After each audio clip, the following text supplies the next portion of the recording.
A first victory on the Grand Tour makes Jean-Pierre DRUCKER the man of the day.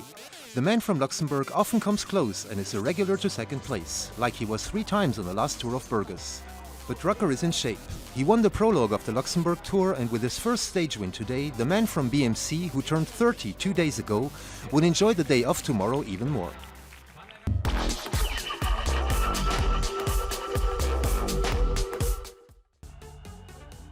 After an eventful weekend that saw the stage win of Gianluca Brambilla, the pack should get a breather today on a stage that could go to the sprinters, with a single difficulty mid-race. Stage 16 goes from Alcañiz to Peñíscola. The finish is on the seashore on the Valencian coast. Today will show which of the sprinters has the most resources left. The beginning of the stage is calmer than usual. A break is immediately successful after the first kilometer and 6 men take off. Amongst them the Italian Davide Villela or the Spaniard Luis Angel Mate. The pack is controlled by the teams of the sprinters. Ethics Quickstep and Giant ALPECIN have hopes for the stage win. They set the pace in the pack and keep the escape group at 3 to 5 minutes. The peace of the peloton will only be troubled by the fall of Simon Yates, but the 5th of the general ranking can catch up to the group around the race leader after some medical attention. The peace is maintained up to 20 kilometers from Peñíscola. That's when Team Tinkoff decides to quicken the pace of the pack. The escapees are quickly reeled in again and the road is wide open for the expected sprint finish. Daniele Benatti doesn't seem to like that outcome and attacks 2 kilometers before arrival. He almost succeeds, but 200 meters from the finish line he's taken by the sprinters, who will take the stage as expected. Meersman starts off well, but pays for his efforts and is beaten on the line by Jean-Pierre DRUCKER. It's the first stage win on the Vuelta for the man from Luxembourg.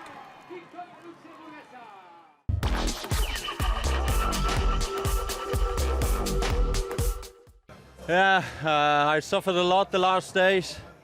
It was especially the day on Aubisque.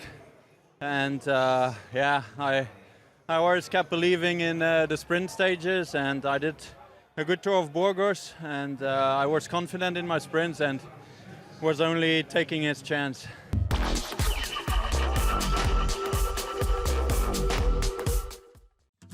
DRUCKER takes the stage ahead of Rüdiger SELIG and Nikias. Meersman finishes only 4th, followed by the Frenchman Manzin. No changes in the overall ranking. Nairo Quintana has a lead of 3 minutes and 37 seconds to Chris Froome. Chavez is 3rd, closely followed by Alberto Contador. After a last day off at Castellón, things will be getting serious again. A new high-altitude finish is on the menu at Lucena. 3 difficulties will have to be passed on this 177-kilometer-long stage before getting to the final ascent to Peñagolosa. A short but steep ascent, only 3.8 kilometers, but with an average slope of 12%. That can even go up to 22%. A new showdown of the favorites can be expected.